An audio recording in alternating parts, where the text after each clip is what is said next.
All Age Media is proud to present The Week Before, a show that encourages discussion, knowledge, and a bit of banter in between. Now presenting Jamie Dyer with this week's special guest. Right, my guest today is Tony Black. Good evening or good afternoon, whatever time of day it is to you. Good evening, definitely evening. Yeah, I think so. Well, that was a good start. Obviously, a podcaster. What kind of podcast do you do? I do a podcast called Pick a Flick, which is all about movies, and it's a podcast that's designed to be a bit different in that I and my hosts and my guests don't pick the content. It's designed where we work on nominations only. So people are invited to pick a flick, as we say, and we have to do what they ask us to do. So it means that we end up watching and reviewing and finding out about all kinds of weird and wonderful movies out there. Well, it all depends on who's listening, doesn't it? You could get anything. Yeah, and we have. we have like a massive stack of nominations built up already, which I cherry pick from. And on our website, I have a blog, and sometimes some of the films end up being blogged about as opposed to being on the show. And the ones that I think either have the most information that is interesting about them, or are going to be the funniest, or are going to be the most interesting, I save for the podcast. And we do two every podcast, and we've had anything from films like Trainspotting all the way to obscure Danish movies about religion with subtitles. Subtitles, surely. Yes, with subtitles, which were difficult to find, and all the way to exploitation and or any conceivable genre. I think we've been nominated already. So each week we try and do something a little bit different. Well, that sounds absolutely fantastic. We've got 3 rounds in the show, of course, which regular listeners will know. The first round is the discussion round. As you can tell there, we're going to talk about movies, because, of course, you said it was called Pick a Flick. And if you could pick a flick, what flick would it be? I would probably pick my favourite film of all time, which is... And I get a lot of flack for this, being somebody who's considered by certain friends and whatnot as to be something of a cinephile. But the film I would probably watch the most in my life is Die Hard with a Vengeance. There's always one film that you know worryingly well. That's mine. Yeah, I've not seen any of the Die Hard films. That's the sequel, isn't it? That's number 3. That's number 3. That's what I thought. Yeah. Bruce Willis. Samuel L. Jackson, Jeremy Irons being very cryptic, and just some. It's just one of those films that is. It's not a perfect film by any means, and I love a lot more films that are definitely objectively better, but it will entertain me in a way that nothing else does. But it's kind of along those lines of like the 80s action movie, like Sylvester Stallone and Schwarzenegger and all that. It's along the same kind of lines. You have that kind of guilty pleasure thing, you see, that they've tried to revive recently with the Expendables. Yes, absolutely. And I think it is the 80s movie, and I love the 80s action movie, but I think I grew up with the 90s action movie, the mid-90s. Yeah. We recently covered Crimson Tide on Pick a Flick, and that was one of the 3 I used to rent out in the video shop with my dad. It was Crimson Tide, Die with a Vengeance, and The Rock with Sean Connery and Nicolas Cage. And those were the 3 action films as a 15-year-old boy that I would just watch on repeat. So I think that's where it stems from, my love of 90s cheesy action cinema. And of course, renting videos. You don't hear of that anymore. No, I know, but I still say tape. Yeah, me too. I get told off by my partner for for other people saying you still say tape when you're recording something on Sky. But yeah, video stores, that was always fun. With my dad going to the local one and picking one of the 3 same films normally each week. Well, it's quite funny, really, when you have a 90s kind of film, because a lot of the time you're used to seeing VHS boxes, so when you see it like on Blu-ray, it just looks weird. Yeah, it's not quite the same. I always remember the VHS boxes. They were huge. Yeah. They were fat, and I'm sure you remember this. They were fat. They were huge. You had to prise them open almost with like a knife half the time. But they were just. And then you took that tape out, and it was a bit of a moment, because you knew you were going to watch something really exciting. The fun of that has kind of gone now, really. Well, it has, because there's all those services, Netflix, Love Film, or whatever it's called now, and all those sorts of things. But you do find a lot of the action movies are not actually on there. No, not a lot of the good ones, and I presume it's because they are restricted by the area they can show the films in. I mean, there's loads of reasons with the streaming services. That's why we have, in my house, we have 3 or 4.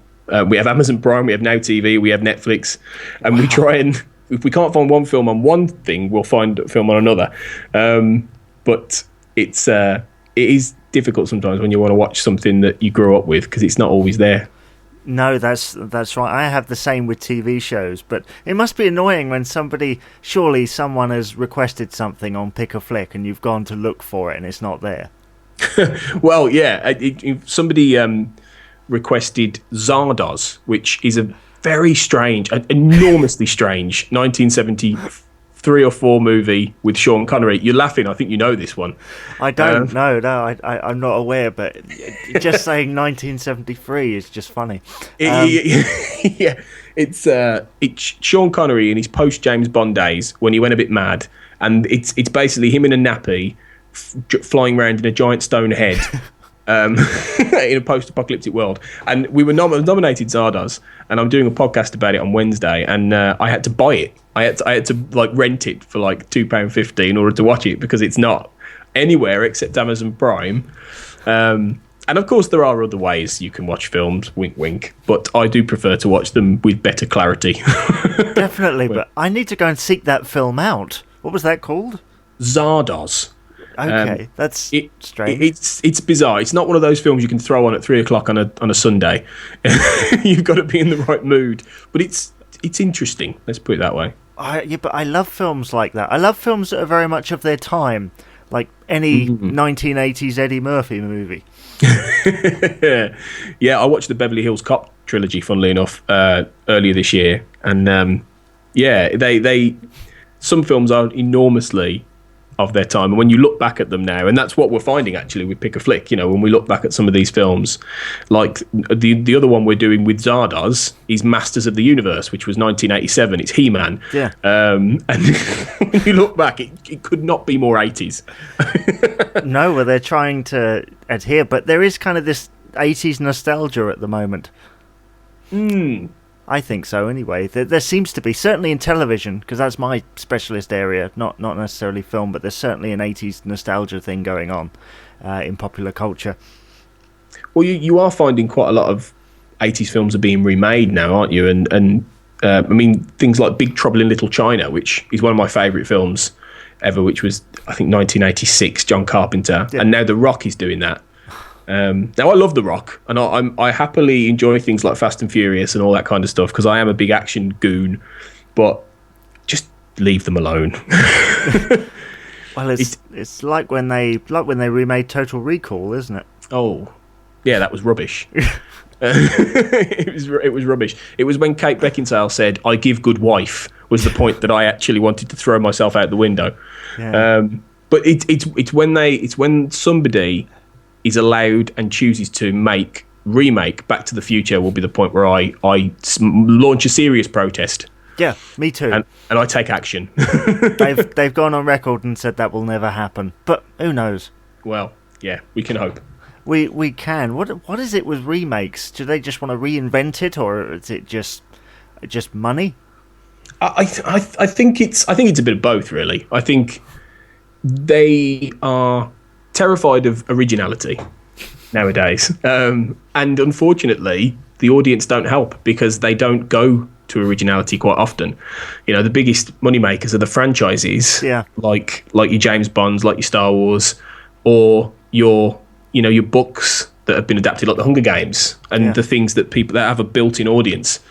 Whereas films like Tomorrowland, which was this year, which was the George Clooney one about set in the future, which was a Brad Bird film, it was a flawed film, but it had a lovely idea and it had some really interesting things going, and nobody went to see it because it was new. That's what you find. Yeah, and I think people, they go with what they know, and if a film was successful 30 years ago and it's a well-known property, they just rinse and repeat, really. Yeah, I don't agree with that. I mean, the sequels, there's so many sequels. I once heard a rumour that they were going to make a sequel to Twins. Yes, triplets. Yeah. Oh. And wasn't it that Eddie Murphy was going to be the third person? Oh, I don't know. That sounds like one of those throwback films that kind of needs to happen, but... Yeah, I wouldn't put anything past them. And given that Arnold Schwarzenegger's career is going down the pan a bit, I wouldn't bet against that. Well, the thing is, people don't want those big action heroes with muscles anymore. That's the problem. They want, but they do. Well, I suppose. I mean, if you think about it, Fast and Furious 7 was one of the most profitable films ever made in history, and that's all muscles and guns and girls and cars and nonsense. And it was great nonsense. I really enjoyed it personally, but it's muscly nonsense. Yeah. Well, sometimes that's the best thing. That's the best thing. Right, let's move on to the second round. This is for the listeners that don't know, this is the Tell Me About round. I give you 30 seconds to tell me about something. Used to be 15 seconds, but after David Snape on the previous show said 15 seconds was simply long enough but not long enough, we decided to make it longer. So, yeah, let's see, I'll give you a random subject. This literally off the top of my head, because this is how it seems to work. Testing my improvisation skills too. So, yeah, tell me about Bruce Willis in 30 seconds, starting from now. Bruce Willis is an actor who doesn't have much hair, and he is mainly known for being very silly in action films and speaking a lot like this. But then he also does films where he speaks a lot like this, but he's also a lot more quiet and introspective, and he doesn't say much throughout. And then he does films where he's shouting and he's like, "Argh!" And then he's got lots of muscles and he fires guns and he blows things up quite a lot. He has repeated phrases. He tends to play Irish cops quite a bit, or people who are dead, but that's a spoiler. But yeah, he's got to a point now where he doesn't care, and he goes on the one show in his pajamas and doesn't really say anything and just grunts, and then has to apologise for it later on the radio. And now he's doing just rubbish, really, and it's a shame because people need to remember what Bruce was great for and stop him doing Die Hard films, because he's ruining his career and our lives, quite honestly. Definitely, yeah. That was very good, and almost a Liam Neeson type impression there as well. I can't do a Liam Neeson impression if you want me to, but I will find you. Yeah, and I will kill you. That's about the same. That's about. Yeah, they're all the same. My impressions are the same of everything. That's my Cliff Richard as well. I see. Yeah, and your Phil Mitchell. And my Phil Mitchell. What? Yeah, that was my Phil Mitchell. What? Yeah. Grant. Yeah. Right. Right. So let's do another one of those. Can you give me 30 seconds on the weirdest film you've ever seen? That's the weirdest film you've ever seen, starting from now. The weirdest film I've ever seen was probably Zardoz, actually, that I mentioned earlier, which is so bizarre because, as I said, it has a giant stone head that throws out guns to people who are being bred to kill immortals who are trapped in a big imaginary dome and also go mad and old when they can't age, and Sean Connery doesn't say much, walks around with a nappy on and long hair like a hipster, but he's not a hipster because it's the 70s and it was too early for hipsters. They were hippies, weren't they then? But this is a bit hippie, and it's got Charlotte Rampling when she's young, and lots of other people who you'll know from British telly, but you won't know, and you'll think, oh, where's he from? Oh, and then you'll get so caught up in that you'll forget half the film, and then you'll get to a point where you don't know what's going on, and Sean Connery's in a room surrounded by crystal mirrors, and there's a big floating stone head, and he's grabbing women's boobs, and you're thinking, what am I doing with my life watching this film? And that's basically the experience of Zardoz, which is truly, truly odd. And the title does have a double meaning as well. Yeah, see, ironically, that sounds a lot like a Moore era Bond film. Yeah, it does actually. It's if you can imagine that, but even stranger. Yeah, there we are. We're going to move on from that. Okay. Somehow, but yeah, we'll move on to the third round. This is the What's on Your Mind round. Basically, I turn it over to you. Literally, this subject could be anything, not necessarily about films, just anything. So, Tony, what's on your mind? Oh, well, what is on my mind? That's difficult. It's always the way that when somebody asks you what's on your mind immediately goes blank of anything you've ever known in your life. Yes. Oh God, what is on my mind? Well, that's a subject. That's a subject in itself. What happens when somebody says what's on your mind? Yeah, the complete absence of anything. Well, that's true, and I mean, one of the reasons I started this show actually was so that because I've actually got autism, which of course, if you know about the condition, sometimes you can't always communicate in certain ways. So being able to improvise actually is quite a good way to kind of learn how to kind of just say things. That's true, actually. That is true. I do work with people, not exclusively, but I do work with people who do have autism and elements of that. And it's true, actually. And funnily enough, I have wanted to do podcasts with them. And I've been trying to get I basically, just to explain, I work with volunteers who need support, who aren't in education or working and things like that, and I do activities with them to help them, and that's my job. And one of the things I wanted to do was do podcasts in order to get people talking and free up their mind and everything like that. And I think things like that actually can be really useful. They can. It's one of the reasons that we started the radio station, was to give everybody sort of an opportunity to kind of speak out there, and not rely so much on other things. And it is interesting. So obviously you work with people like that, not exclusively, but how long have you been doing that for? Well, I've only been doing it a year. I used to work in schools, and I might be going back into schools soon. But yeah, I like the idea of working with young people specifically who are a little bit off the beaten track in terms of their life and are from minority communities and things like that, and are maybe a little bit left behind by society, because there unfortunately are a lot in the UK. There are a lot of people like that, especially right now. Yeah, in that age bracket, and they need what they don't need necessarily training, but they need life skills, and they need to feel like they're doing something worthwhile, even if that is gardening for somebody, or it's doing sports, or it's doing artwork in the community. And that's the kind of thing I try and do with them, really. Well, yeah, it's getting them skills. Once again, that's one of the reasons why we started the station, to kind of help communication skills. Obviously, that's on a voluntary basis, is it? Yeah, for the volunteers we work with, yeah. I mean, it is my job is to work with them and do projects, but yeah, it is a volunteer service. So they come in, they're referred in by people, and they come and find us, and we go and advertise sometimes. But it's one of those things that unfortunately a lot of places aren't able to do anymore, and there's a lot of funding being cut, with our lovely government, getting rid of all kinds of things. But it's a really, I think it's a really worthwhile service to people.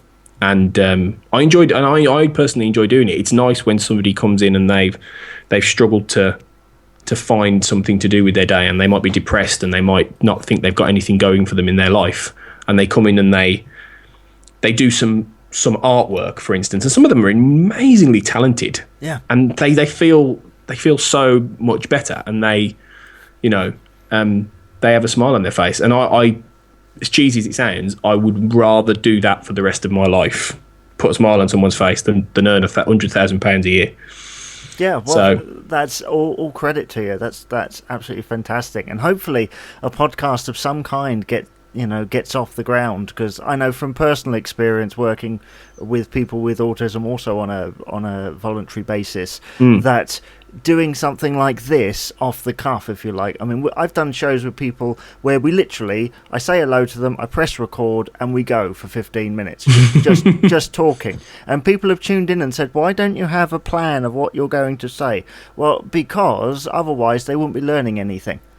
That's true. They wouldn't.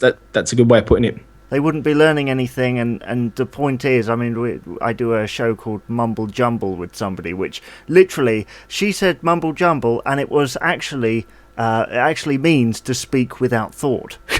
I thought she was joking.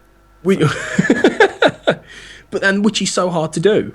It's so hard to just speak and say things and make any sense and, be interesting or spontaneous. And I freely admit, with my podcast, I have a plan. I don't have it written down word for word, but I have a plan of what we're doing and what we're going to generally cover.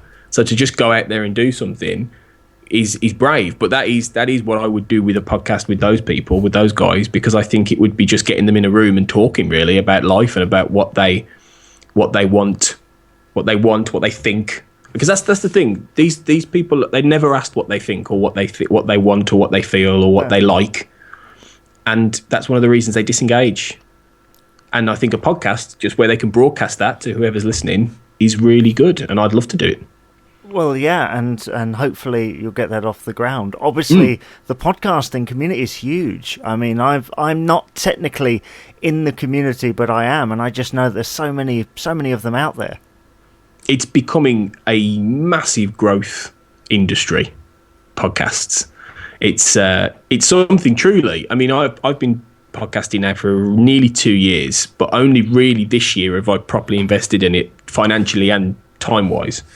And I now am listening to more and more, and the sheer wealth. I mean, it's overwhelming. The amount of things that are out there on all kinds of subjects is remarkable, and people don't realise because they haven't yet found it in the same way. But I think it will. I think it will take off, and it's about having some kind of unique, original, USP in a way. Yeah. And I think to have minority voices or young people, or like you say, people with autism or conditions that people get the wrong idea about or are confused about, to actually talk to the world, I think is fabulous. And it's I think it would be a unique thing for people to hear.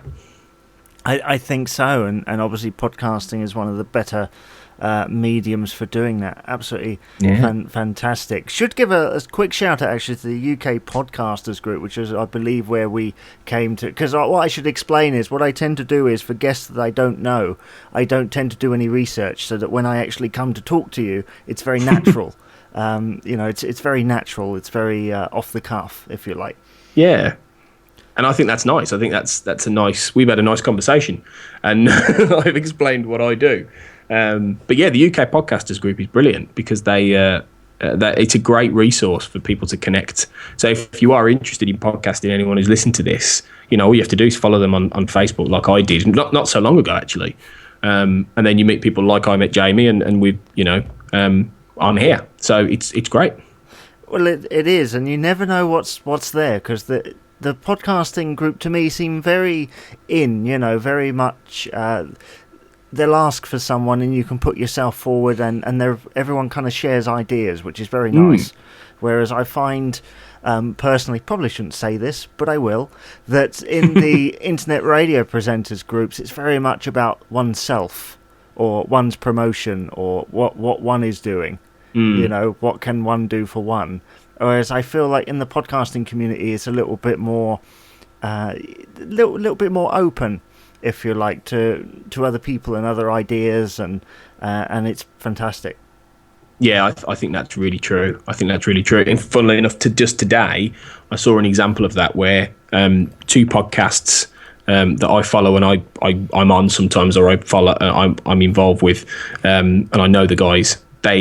The one guy is a trainee journalist, and he went and filmed that podcast. The guys who make the podcast, and he did a part of his journalism course for university was filming them talking about their podcast in their HQ, and they just put it on YouTube today. And it's brilliant because it's actually going to help that guy with his university degree, and it's also promoting the other podcast, and they've become friends in real life through it, you know. And I think that's brilliant, and I've made quite a few friends in real life through this as well. So there was a fun story that I like. There's somebody, a really quite talented film guy, who has added me on Facebook and Twitter, who then we got talking, and I said, "Oh, do you want to come on the show?" And he was like, "Yeah, that sounds great." I said, "How did you find us?" And it turns out one of my best friends told him about me in a pub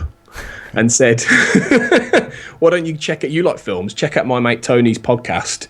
And he followed me on there, and I had no idea until we spoke on Skype that he knew my best mate. And that's how it came. And it's just connections like that. It's fabulous, really. Yeah, the old ways are the best. They are. Clearly, it's pubs. That's where we need to go. Yeah, so if you're listening, that's where you've got to go if you want to be a success. Exactly. There we are. And on that note, we will end the show, obviously. Thank you very much, Tony, for coming on. Absolute pleasure. Thank you. And thank you very much for listening. Goodbye. You've been listening to The Week Before, a weekly recorded show presented by Jamie Dyer, with this week's special guest. The announcer was Katie Harvey, and this has been an all-age media production. Thank you for listening.